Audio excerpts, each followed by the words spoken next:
The doctor had stepped outside the hospital for a short break. It was one of those days that felt longer than it should.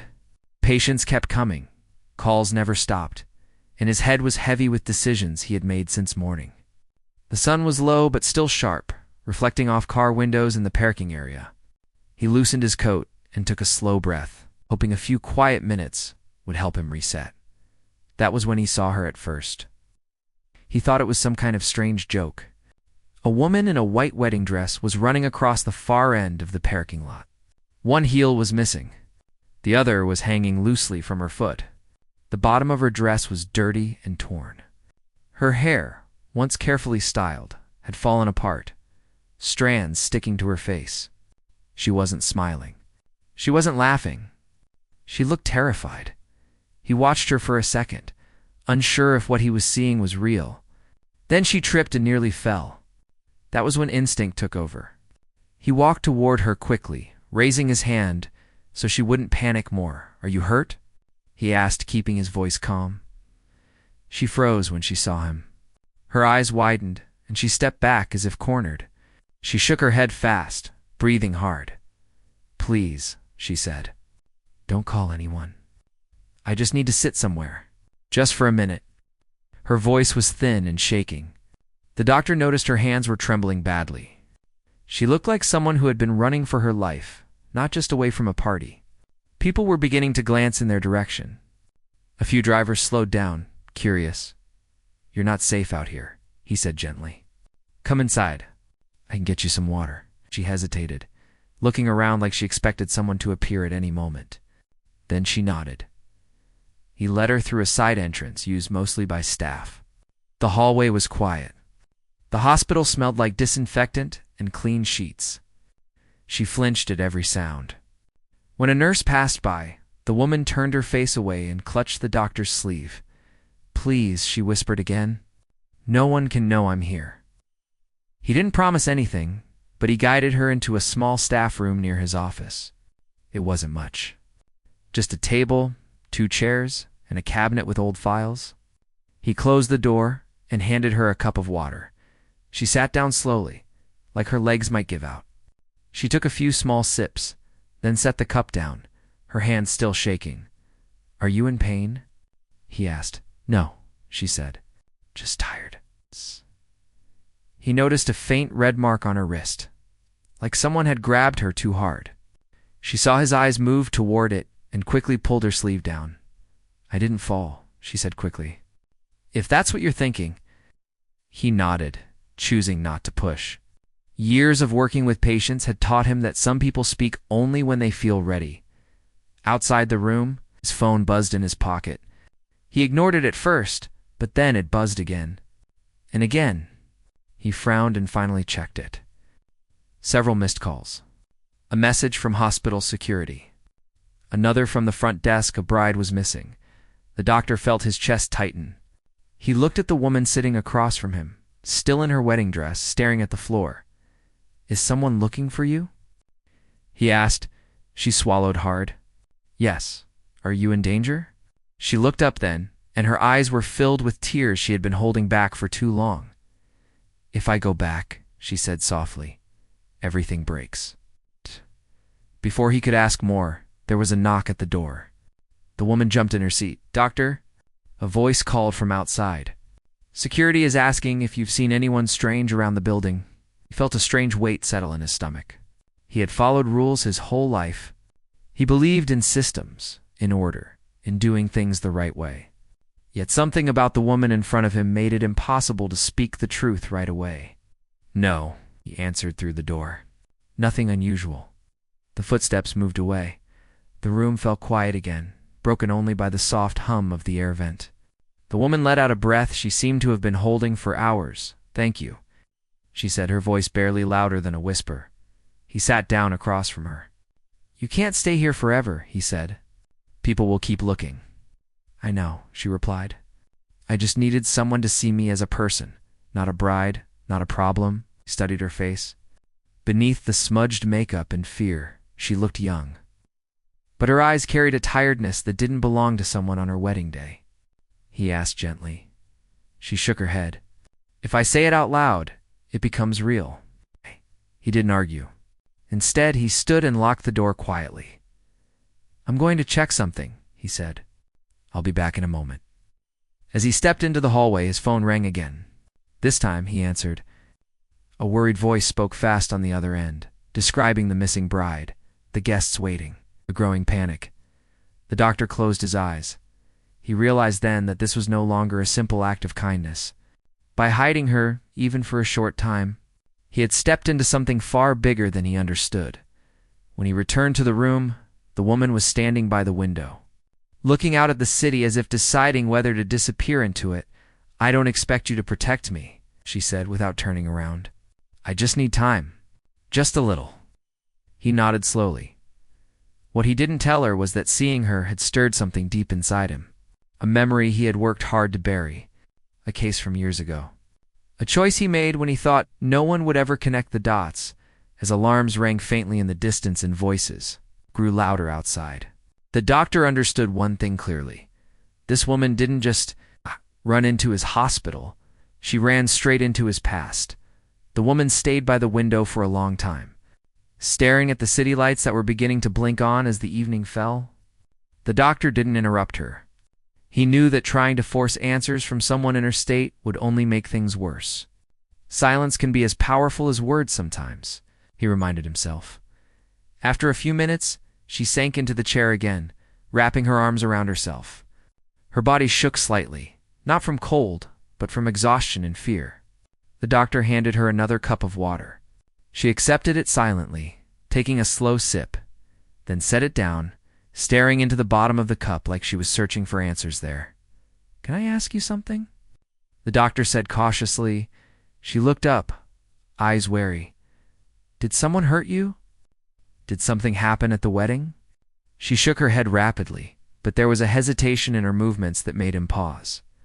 It wasn't a clear no. It was complicated. She wasn't ready to explain yet. He realized that asking the wrong question could make her retreat even further. "Okay," he said softly. "You don't have to tell me anything. You just need to breathe for now." Her shoulders eased slightly, though tension still ran through every muscle in her body. She stayed silent for a few minutes, then finally spoke in a small voice, almost like she was afraid the words would break her apart if spoken too loudly.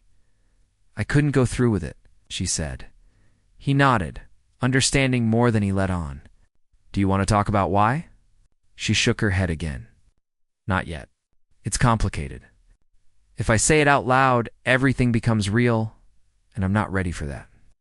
He leaned back in his chair, thinking about what to say next. In his years as a doctor, he had learned that some people only reveal the truth when they feel safe enough, and right now, his only job was to give her that safety. "You're safe here," he said simply. "No one can force you to go anywhere. You can stay for as long as you need to think." She gave a small nod, and for a few minutes they sat in silence, the hum of the hospital machines in the distance, the faint footsteps in the hall, and the distant voices of staff, all blended together into a quiet rhythm that filled the room. It was strange how the outside world seemed so urgent while this small room held a fragile, suspended time.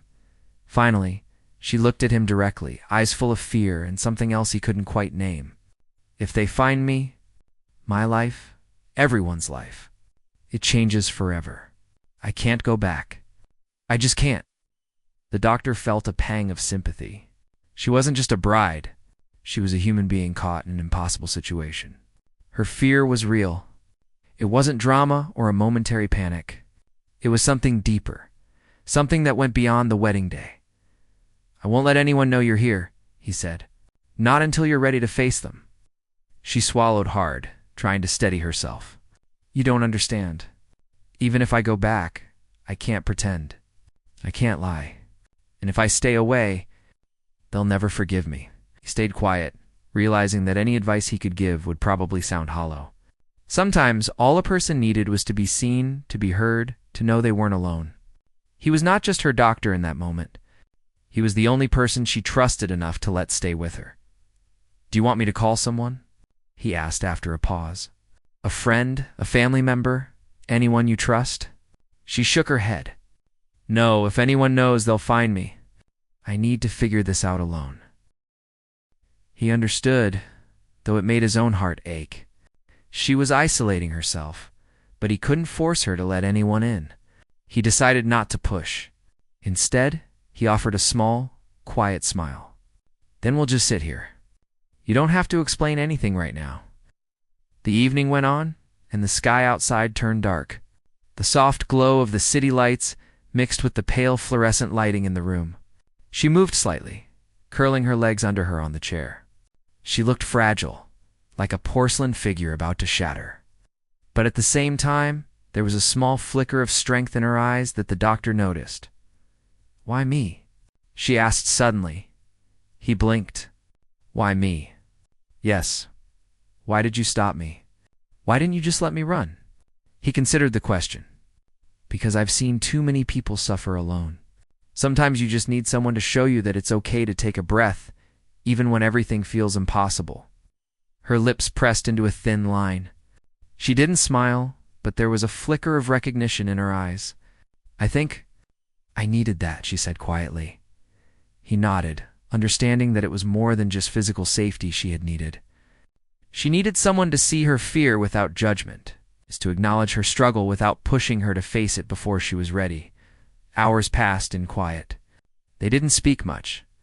Occasionally, she would glance at him, and he would offer a reassuring nod. Sometimes she would look out the window, and he would simply wait. He didn't try to fill the silence with unnecessary chatter. He knew that in moments like these, words could sometimes make things worse. As the night deepened, her defenses slowly started to lower. She spoke a little more, revealing tiny details about her day. Nothing about the wedding itself. She mentioned how the florist had been early, how the cake had arrived, how nervous she felt. Even before the ceremony began, the doctor listened carefully, offering small comments here and there. Nothing that pushed her too far.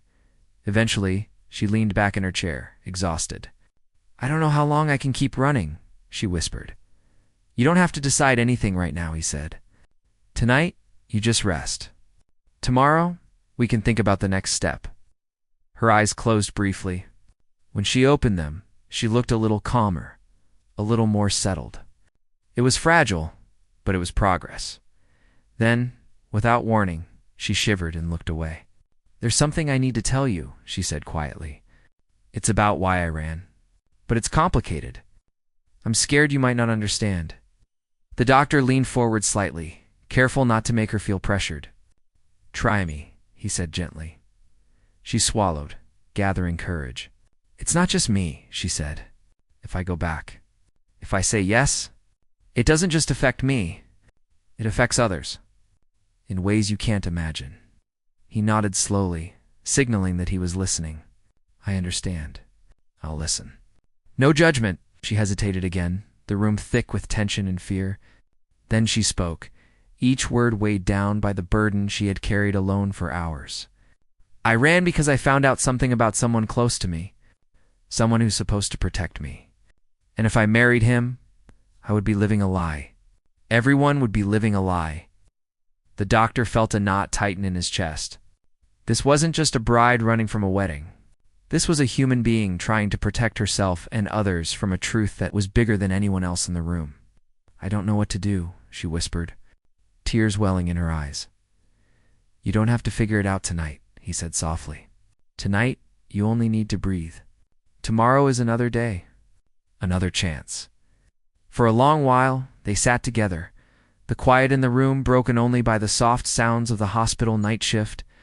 Outside, the city moved on, unaware of the small room where a woman in a wedding dress and a doctor sat together, connected by a fragile thread of trust, fear, and the need to be seen.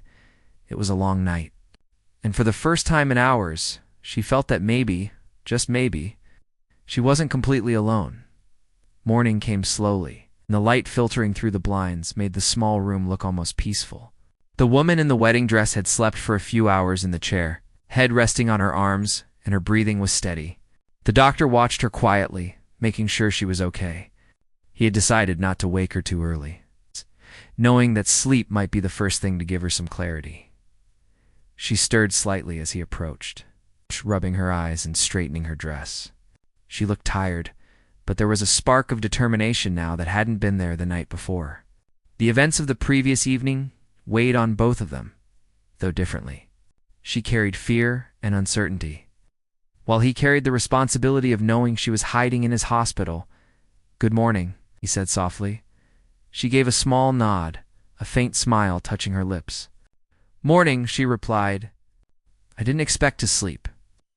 "Sometimes the body decides for you," he said gently.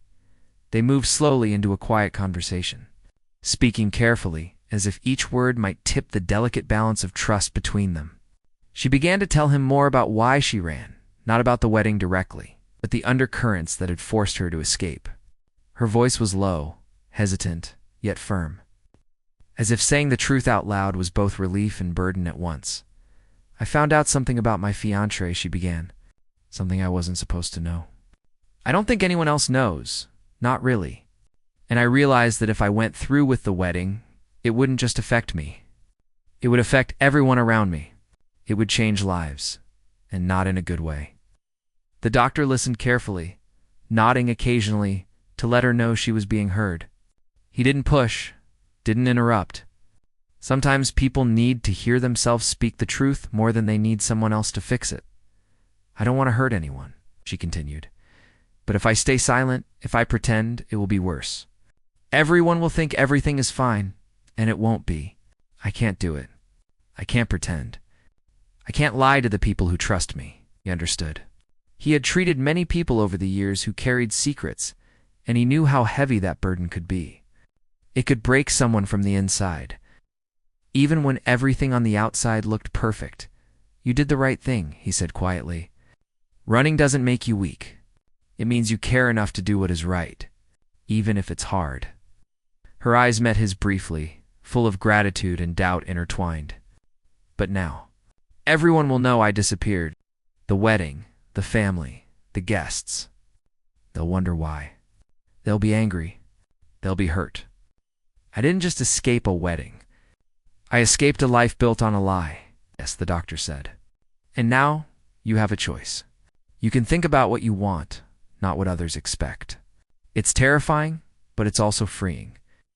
She nodded slowly, looking down at her hands. "I don't even know what I want anymore. Everything feels wrong. But I know I can't go back the way things were." The doctor understood the weight of her words. He had faced moral dilemmas in his career, choices where every option carried consequences. And now, he realized, he was not only a witness to her crisis, but a part of it. He carried the secret with her, silently, because he knew that hiding her meant protecting her from immediate harm. Yet he also knew that at some point the truth would demand to be revealed. "Sometimes," he said carefully, "it's not about the right choice right now. It's about the first step toward making things right later. Tonight, you ran. Tomorrow, you decide the next step. You don't have to carry it all at once." She looked up, eyes glistening. "Do you think I'll ever be able to face it?" He paused, choosing his words. "I think that facing it is scary, yes. But hiding forever is harder. You've already taken the hardest part, admitting to yourself that you can't live a lie. That's the first and most important step." She exhaled slowly, a mixture of relief and fear. They sat in silence for a while, letting the words settle. Outside, the city was waking up. Cars began moving, distant voices filled the streets, and the world continued as if nothing unusual had happened. Inside the small room, the pace was slower, quieter, and yet every second was weighted with unspoken truths. Then she spoke again, almost reluctantly. "There's another reason I ran," she said. It involves someone you know." The doctor froze, though he tried not to show it. His heart beat faster. Something about her tone made him instinctively alert. "Someone I know?" he asked gently. "Yes," she said. "Years ago, you treated someone. You made a decision, a choice that you might not even remember. But it's connected to my life. And now, I've found out the truth." The words hit him like a sudden cold wave. Memories surfaced, flashes of a case long buried, one that had never been spoken of outside the walls of the hospital. He had done what he thought was right at the time, a choice made under pressure, without realizing how it might ripple into the future. Now he understood that his past and her present had collided in a way he could never have predicted. "You knew?" She whispered, fear and astonishment in her eyes. I didn't know this would ever connect to you," he admitted. "I made a decision, yes, but I didn't know the consequences would reach this far." Her hands trembled slightly as she held her face. "If I had gone through with the wedding, I would have been trapped in a life built on a lie. A life connected to something you chose years ago. I can't go back to that. I just can't." He understood her fear completely. The stakes were higher than a single wedding or a moment of panic. This was about integrity, about living a life that could be trusted, about making decisions that didn't endanger others even unknowingly. He felt the weight of responsibility like never before, and for the first time. He saw the human consequences of choices he had thought long settled. "I can help you," he said finally. "Not by pretending it's okay to run forever, but by helping you figure out what to do next. We can make a plan step by step. You don't have to face it alone." Her eyes filled with tears. I don't know if I can," she said. "You can," he said firmly. "You've already faced the hardest part, admitting the truth to yourself. The rest is learning to live with it, to make decisions that are right for you. And you won't be alone. I'll be here." She nodded slowly, letting herself believe it, at least a little. They spent the next hours talking quietly, carefully about what could happen next. They didn't make decisions about the wedding, about her family, or about her future immediately. Instead, they focused on small, immediate steps, getting her calm, ensuring she could eat, making sure she was physically and emotionally safe. By the time the afternoon light began to fade, a sense of fragile calm had settled over the room. She had shared pieces of her story, enough to understand the gravity of the situation, enough for the doctor to grasp the connections that were not immediately visible. He realized that this was no longer just about a runaway bride. This was about courage, honesty, and the human instinct to protect oneself and others, even when the consequences were enormous. He felt a quiet admiration for her resilience. Even as he wrestled with his own guilt and the knowledge that the past he had hidden so carefully was now part of this story, they sat together in quiet understanding, tension in the room easing slightly. The city outside moved on, but inside, time felt different. Every word spoken, every pause, every glance mattered. It was a moment of truth, a fragile pause before the decisions that would come next. And both of them, in their own way, understood that their lives were now intertwined by secrets, choices, and the courage to face them. As evening approached, the woman finally stretched and moved toward the window, looking out at the fading light. The doctor watched her, realizing that tonight would be another long night, but one in which the foundation for honesty, trust, and clarity had begun.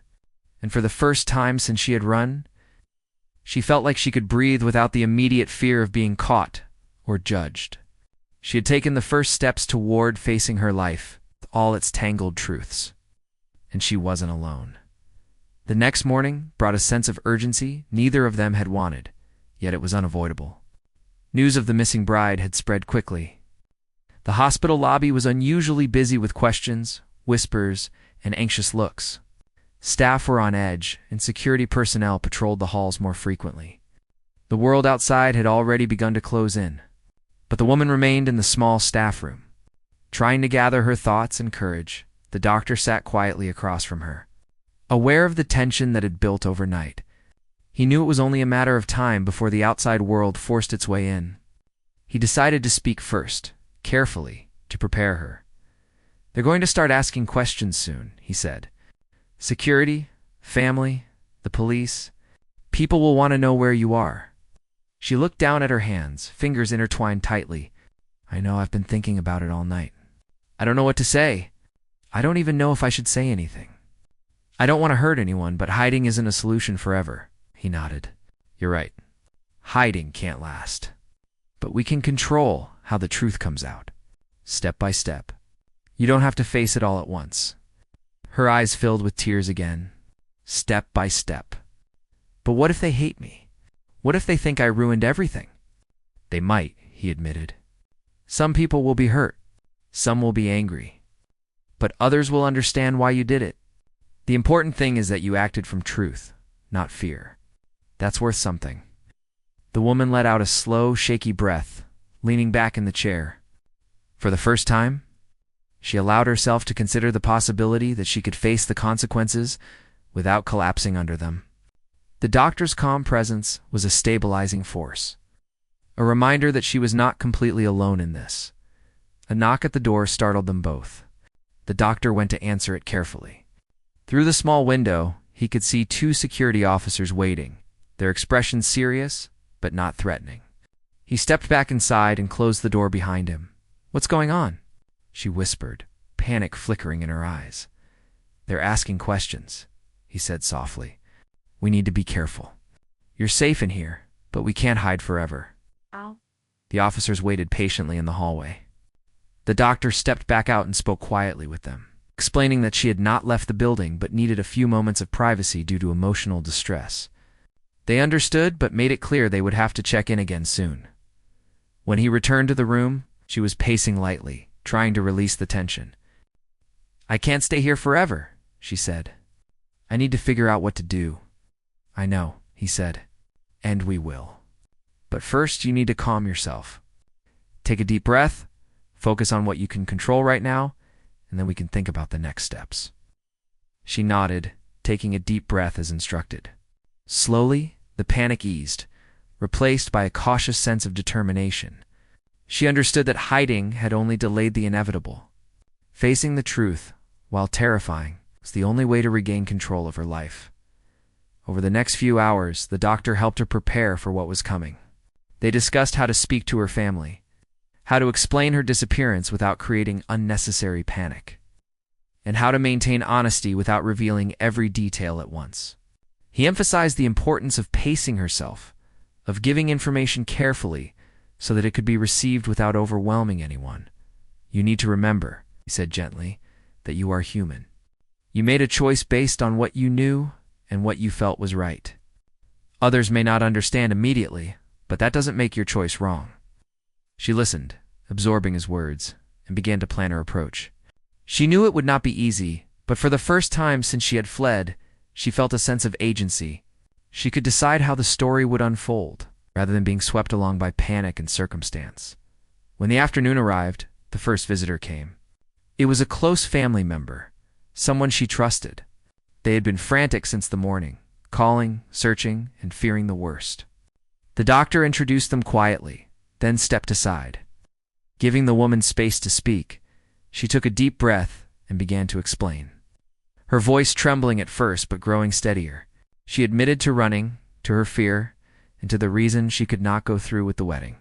Her family listened in silence, absorbing every word.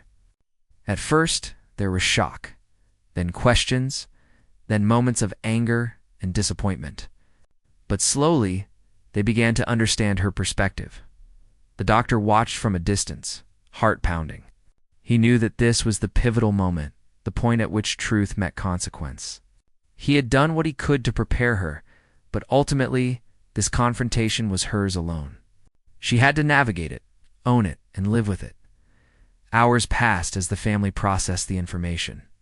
Some left in quiet anger, others remained, offering tentative support. The woman felt the weight of relief and anxiety mixed together. She had faced the first wave of truth, and though it had been painful, she realized she had survived it. The doctor finally spoke to her privately again. "You did well," he said. "You faced it, even though it was hard. The hardest part is always taking the first step." She nodded, tears welling in her eyes. "I don't know what comes next, but I know I can't go back to pretending.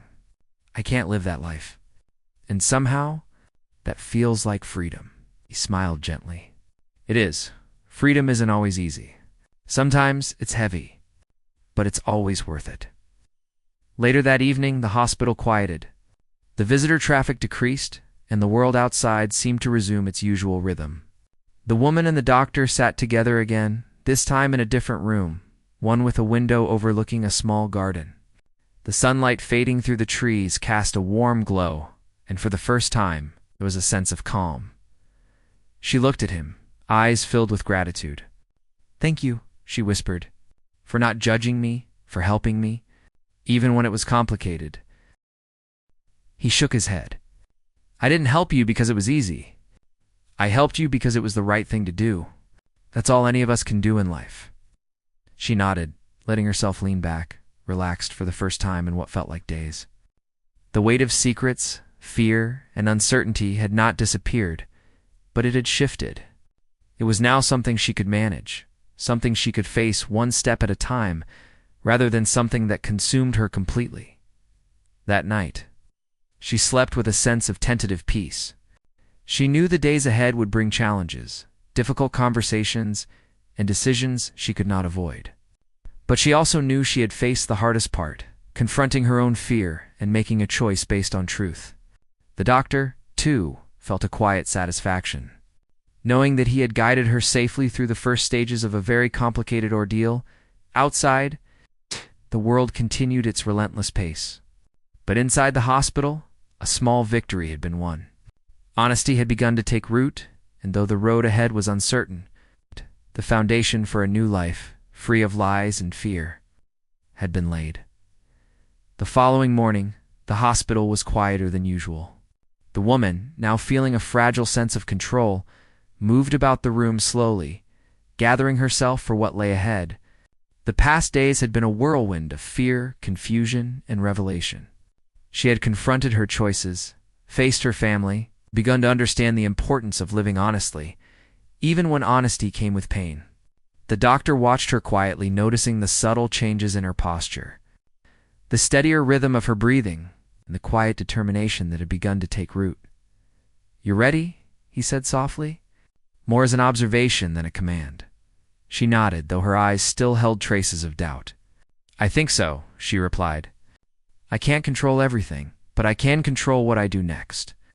They discussed the practicalities of her decision. She would not return to the wedding or pretend that the day had been normal. She would explain her choice to those who mattered, and she would take responsibility for her own life moving forward. The doctor offered guidance, helping her map out conversations she might have, thinking through reactions she might face, and reinforcing the idea that honesty, though difficult, was the best path forward. By midday, she was ready to face the world outside the hospital walls. Her family had returned home, giving her space, and she knew she had to step into the next stage alone.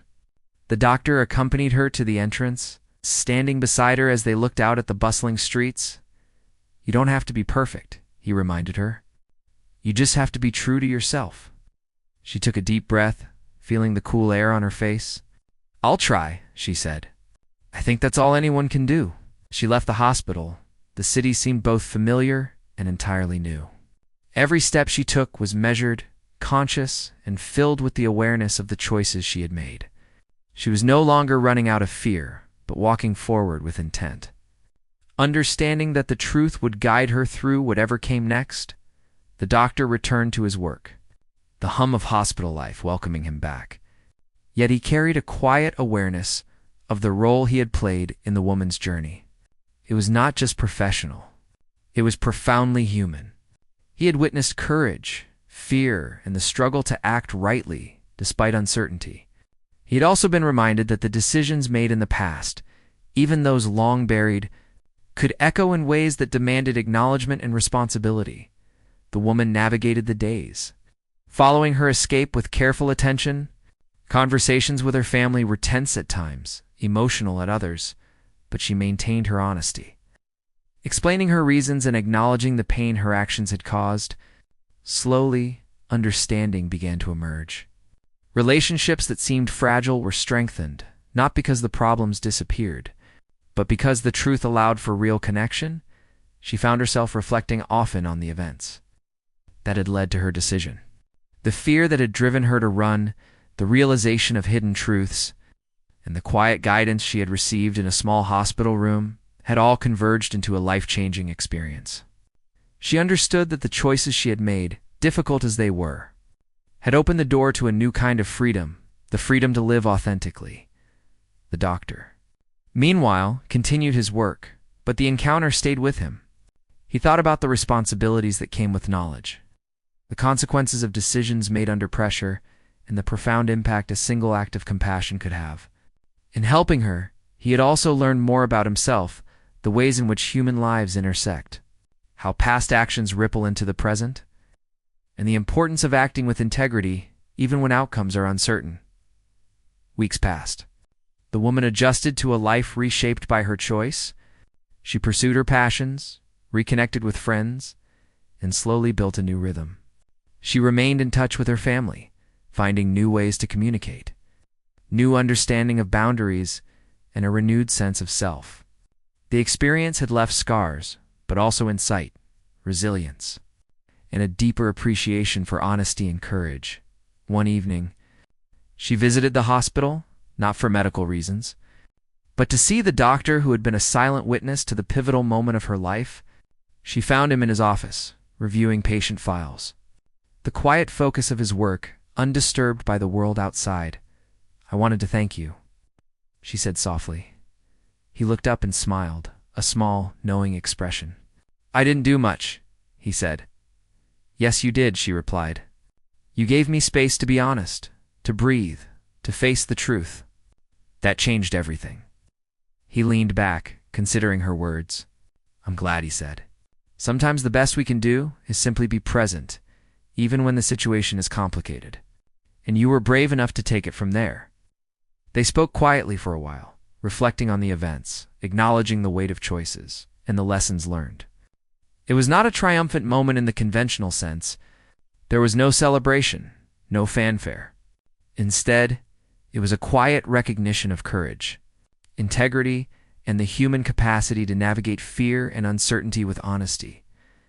As she left the hospital that evening, she felt a sense of closure, not because the past was gone, but because she had faced it with honesty and courage.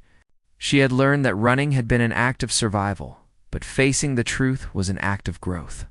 And she knew that whatever came next, she had the strength to meet it.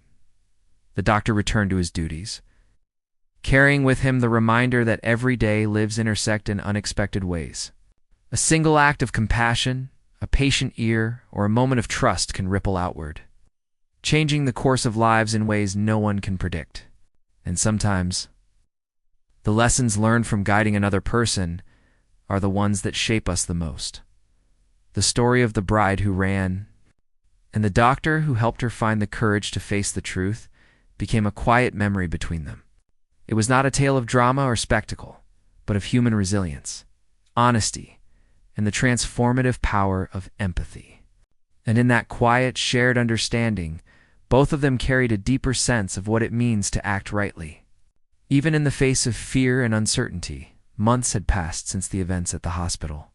Yet the memory of that day remained vivid for both the doctor and the woman. Life had moved forward, each of them carrying their experiences quietly, shaped by the lessons they had learned. The woman had settled into a new routine, free from the pressures that had forced her to flee her wedding, yet still aware of the challenges that honesty and courage bring. The doctor continued his work at the hospital, but his perspective had shifted. He saw the human side of medicine more clearly, understanding that care often extends beyond treatment and diagnosis. One morning, the woman returned to the hospital. This time, it was not out of fear, crisis, or panic. She had chosen to visit, seeking closure and a sense of gratitude for the person who had been there when she needed support most. The hospital smelled of antiseptic and fresh linens, the familiar environment comforting in its consistency. She walked slowly down the hallway, her steps measured. Aware that this visit marked a new chapter in her journey, she found the doctor in a quiet office, reviewing patient notes. The room was filled with the soft hum of the air conditioning and the faint sound of footsteps in the corridor outside. He looked up as she entered, surprised but welcoming. "I wanted to see you," she said, her voice steady but gentle. "To thank you properly?" He closed his notes and gestured to a chair. "You're welcome any time," he said. "Sit down." She did, letting herself settle into the space, reflecting on the journey that had brought her here. "I've thought a lot about that day," she began, "and about the days after. You didn't just help me in that moment. You gave me the strength to make choices I could live with. I don't know how to thank you enough." He listened quietly, nodding. Sometimes the hardest part is simply being present, he said. You found the courage inside yourself. I just gave you a safe space to find it. I spoke for a long time, recounting the days of uncertainty, fear, and reflection. The woman shared how she had rebuilt her life step by step, facing difficult conversations, repairing strained relationships, and learning to trust herself again. The doctor shared observations about the nature of human resilience, about the unexpected ways lives intersect, and the quiet power of empathy. I realized, she said after a pause, that running wasn't just about escaping. It was about protecting myself, yes, but also about understanding the value of truth. I've learned that honesty can hurt, but it can also heal in ways that pretending never can. He smiled. That's an important lesson. Fear often drives us to hide, but courage helps us live fully, even with the risks. They discussed the impact of past actions, including the choices the doctor had made years earlier that had unexpectedly connected to her life. It was a difficult topic, filled with reflection, humility, and acknowledgement of the ways in which every decision ripples outward.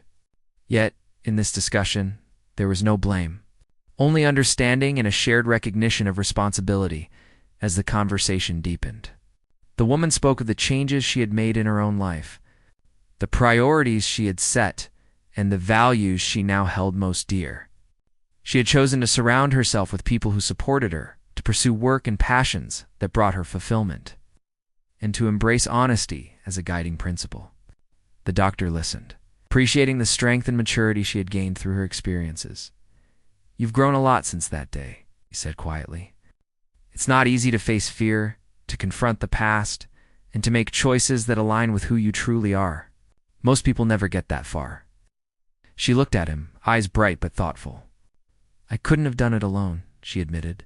Having someone there who believed in me, who didn't judge me, made all the difference. He nodded, understanding that this simple act of support, this presence, had indeed been transformative. It reminded him of the profound influence that human connection can have.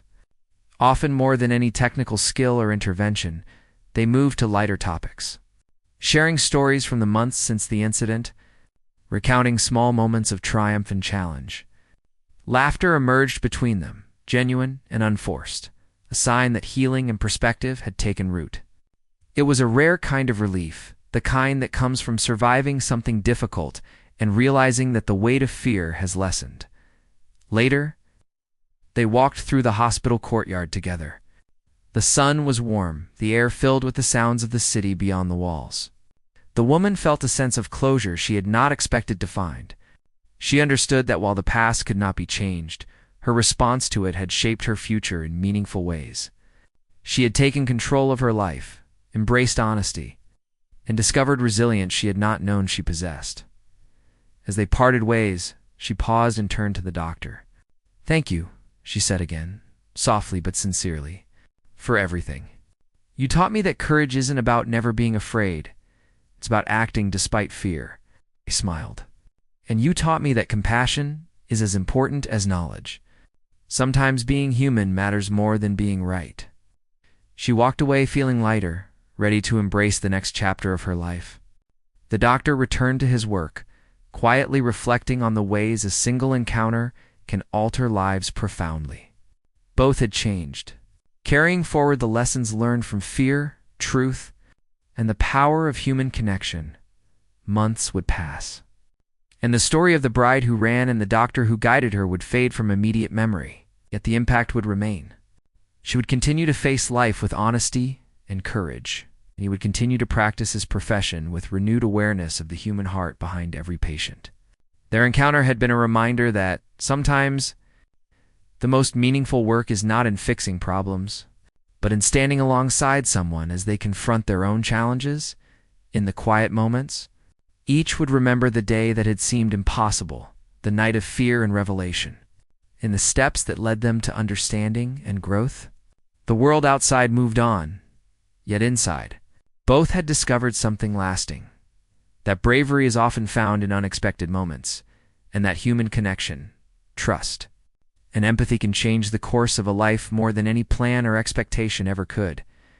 And so, life continued, with lessons carried quietly but profoundly, guiding choices, nurturing courage, and reminding them both of the value of truth, compassion, and the enduring strength of the human spirit.